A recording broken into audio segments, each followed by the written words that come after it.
Hey Scorpio, welcome back. Welcome if you are new. This is going to be your weekly reading for my Scorpio, Sun, Moon, and Rising. I do consider these readings timeless, so whenever you're guided here, just trust that it is the right time. All right, Scorpio, tapping in.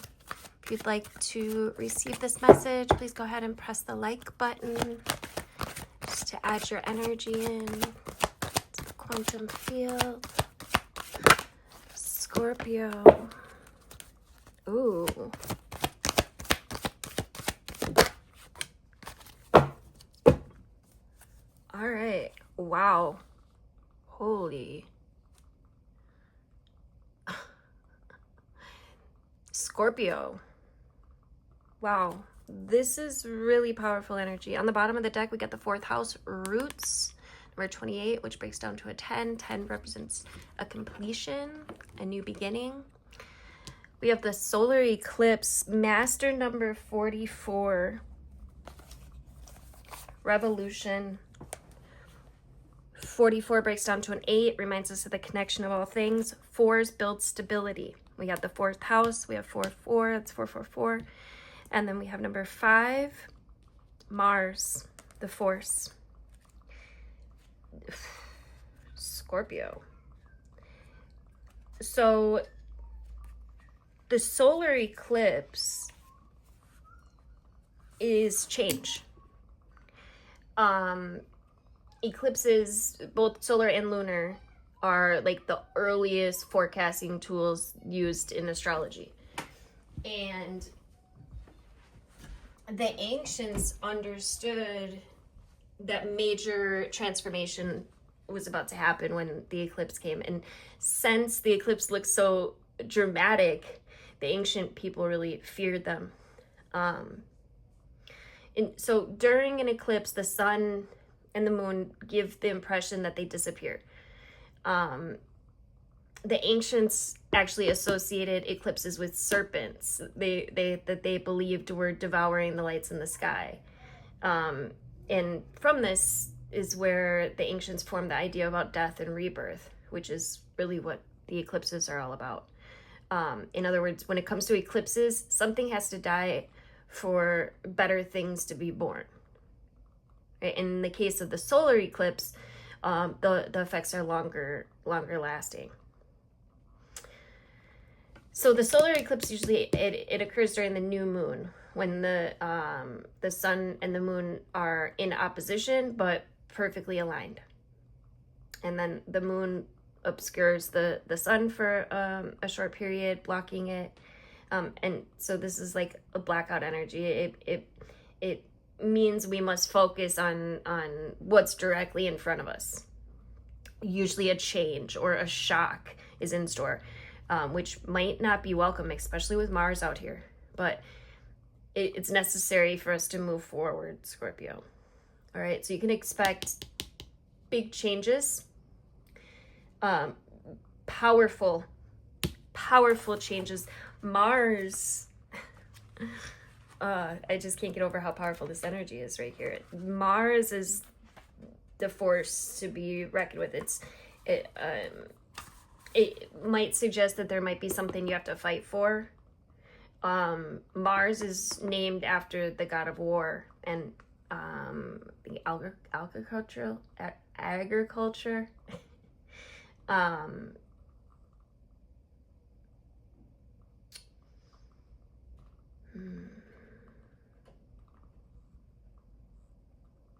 Mars, my words.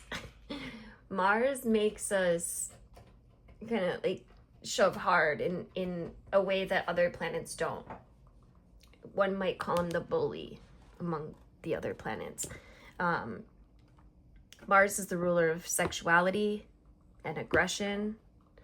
It's a very lustful planet that drives us, right? It allows us to face the difficult challenges in life, and also to follow our passions no matter what stands in the way. If we didn't have a Mars, we probably wouldn't know how to fight. All right. It also means to push back in terms of defense. And we're going to get some Sorry, my cat. We're gonna get some tarot out here to break this down a little further. But when Mars is strong in a reading, which this energy is very strong, you might either face like aggressive situations. You might have a need to like confront or defend, or there could be an intense sexual encounter, which may or may not involve romance here. Mars indicates overwhelming attractions.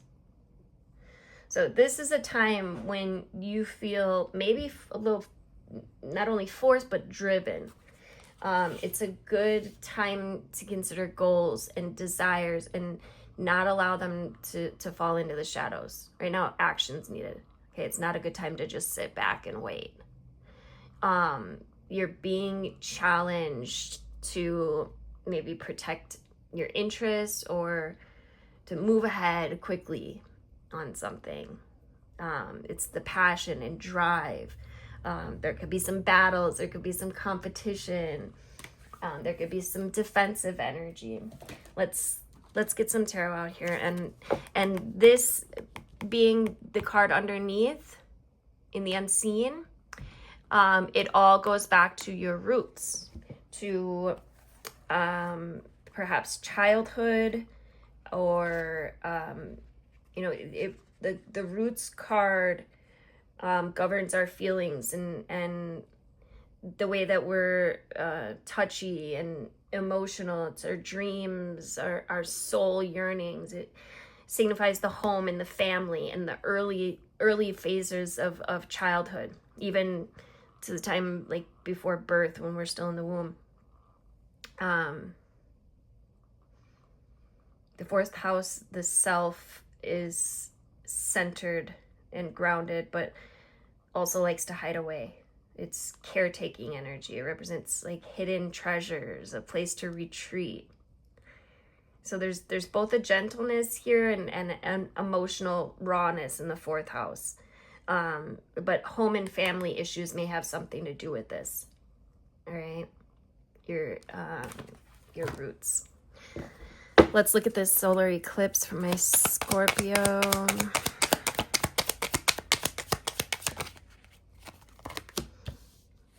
We got the Justice card here. There's truth. There's justice. There could be some legal matters as well.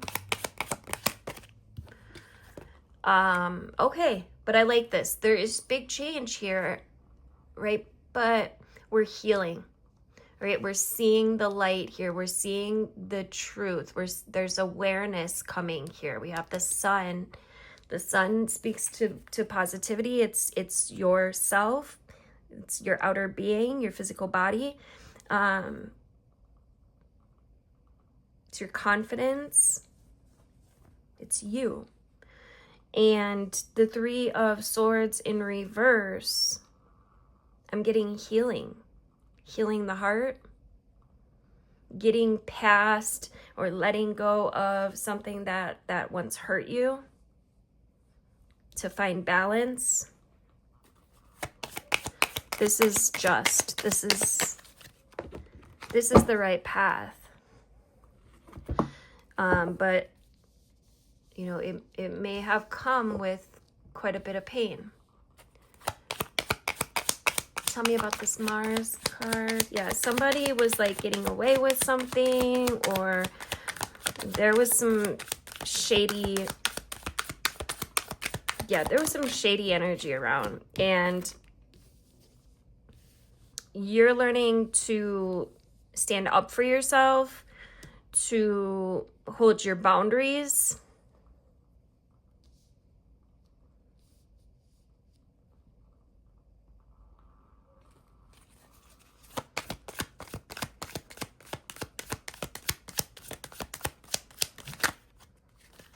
This is a spiritual lesson as well. There's growth, there's evolution. This is rebirth energy. Mars is moving you forward. And the sun, your light, your awareness, is moving you forward. You may feel kind of back and forth about this. whatever this big change is. I feel like some of you guys may have cut someone out of your life or be thinking about it, somebody that hurt you. And when the Hierophant comes, it calls for, or it makes me think of this reading, in this reading, it's making me think of like the rules, how things are supposed to be, right? And how we can step outside of that and create new, what's right for us, follow what's right for us. There's a decision here. There could be some indecision here, I should say. Yeah. But it looks like somebody has like literally taken back their love. And now you're maybe not really sure what to do. Let's see what this is. But this reading is calling for you to step into your confidence.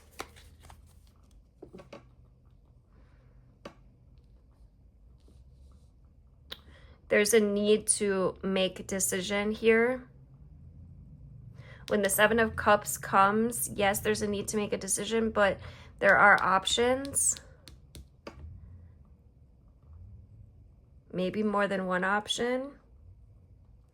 Got the King of Pentacles on the bottom. Could be dealing with a earth sign, masculine. Behind him is the Lovers. Taurus, Virgo, Capricorn energy. Then we've got fiery. The Queen of Wands is fire sign female you could be dealing with. Doesn't have to be, but when they come out, they could be speaking of. Could be an Aries, Leo, or Sagittarius woman or feminine. I don't know. I feel like this King of Pentacles wants to stay out here. Tell me more. Yeah, something about boundaries. This could be your energy as well. I don't know why I'm picking that up for some of you guys.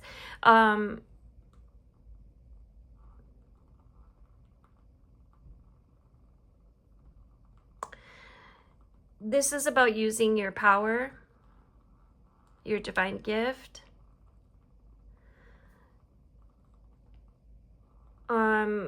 I'm getting this as like spirits giving you like an olive branch.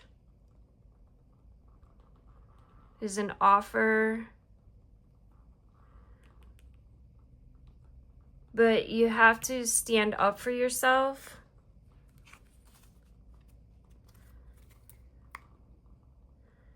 You know what to do. Follow your intuition.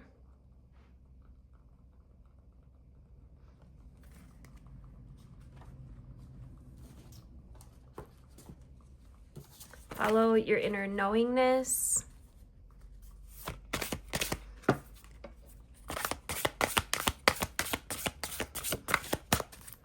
There's a lot of pain here, but Spirit's reminding you to stay in gratitude. You have the key to unlock the heart. Yeah, I would definitely do some work on the heart chakra.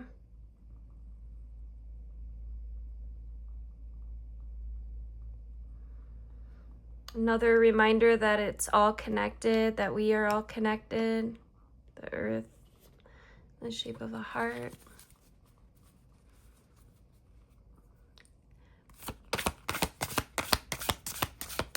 So, and this came up for a private reading I was doing yesterday as well. The reminder that you can't be in anxiety and gratitude at the same time. So if you find yourself, overthinking, battling yourself in the mind, bring yourself to gratitude. You can think of something that you're grateful for. You can think of someone. You can think of a time that you had when you were grateful. Or you can just say thank you. Thank you. Thank you. But the truth is that Spirit's everywhere. And there's inspiration that wants to come through you. And it will come through you as a result of reverence. There's possibilities here. And it's time to create, it's time to use your magic, not just to stand up for yourself all the time, but we're in a very creative energy. I was seeing this yesterday, where if you feel guided to create a new path, a new beginning, then do so. And remember, it starts in the mind. Visualize, imagine, get a sense of. This is about manifesting from the starting point of the realm of spirit.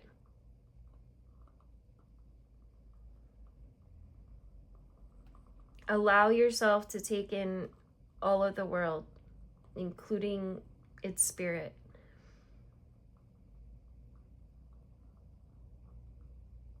Reverence is an act of deep witnessing.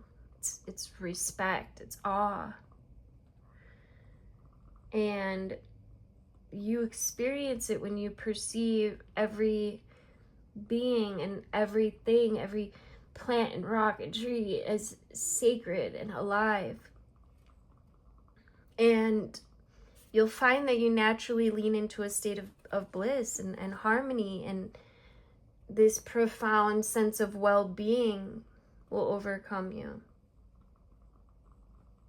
So whatever your dilemma or your question, try to reframe your perspective to acknowledge the spiritual. If everything has value, including your most frustrating challenges, would you still ask the question from the same place? And can you regard the other as sacred, erasing the separation between you, embracing the perfection of how you came together? That's the real magic. So there's potential for you to tap into this unity right now. No matter who or what's in front of you, see that person or that thing as luminous, and see your interaction as holy. And then you might find that you know what to do for the highest good of all. Somebody may have been praying. Now is the time to observe and to notice the beauty.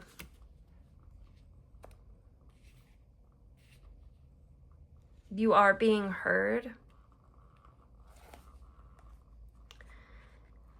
Just make sure you're also listening. This is about, it's the gift of deep listening. And we can give that to others. All right? Understanding someone else's needs. It's showing focused attention, right? It's tuning into another and letting go of the ego's need to be heard.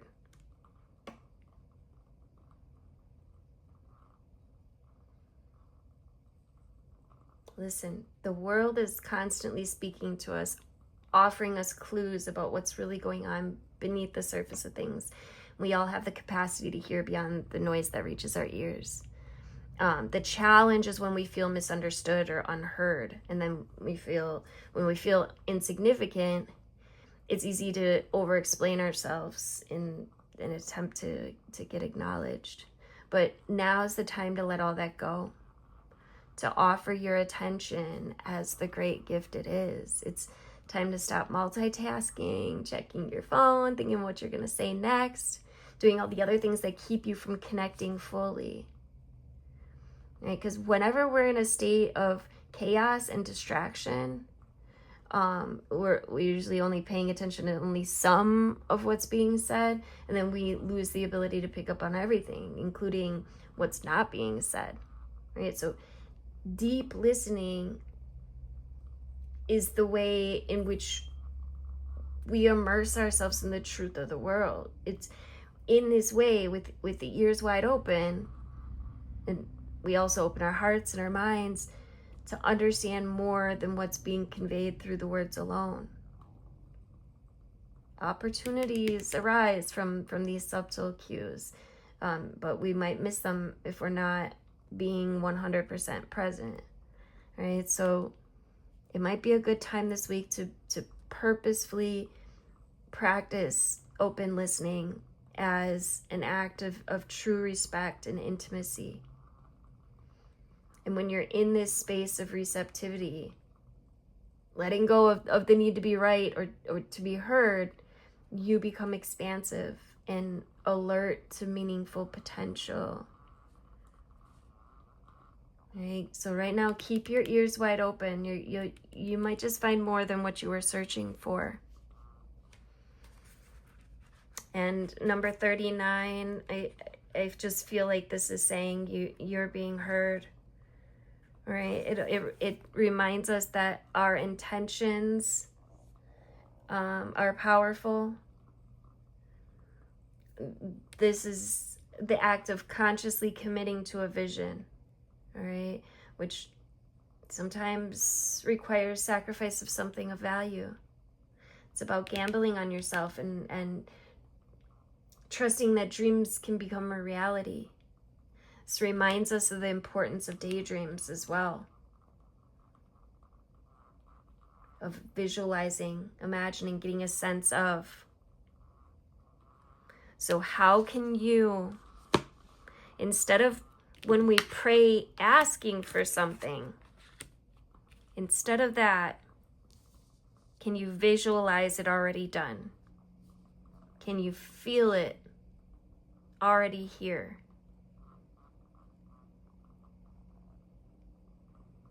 Can you smell it before it arrives? Yes, there's healing work that's taking place, but if you pay attention and understand that you are a co-creator here,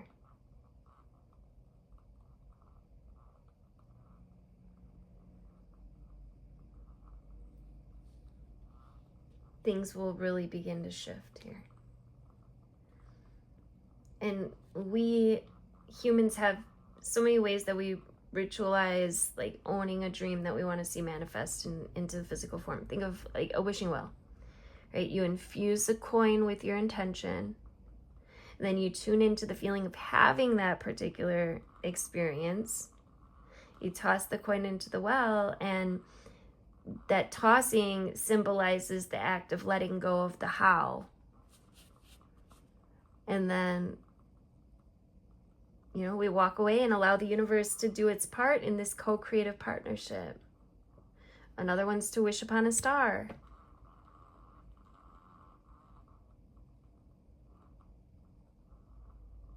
Allow yourself to dream and play with different realities today, Scorpio. Even if it seems impossible. If it calls you and it feels good, why not choose it? Wish upon a star and then live as if your wish were already true.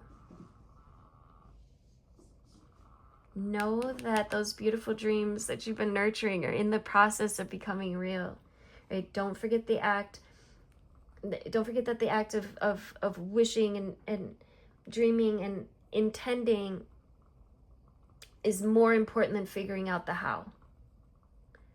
Right? It shows the universe you're serious about playing this game of life and that you trust the essence of the partnership.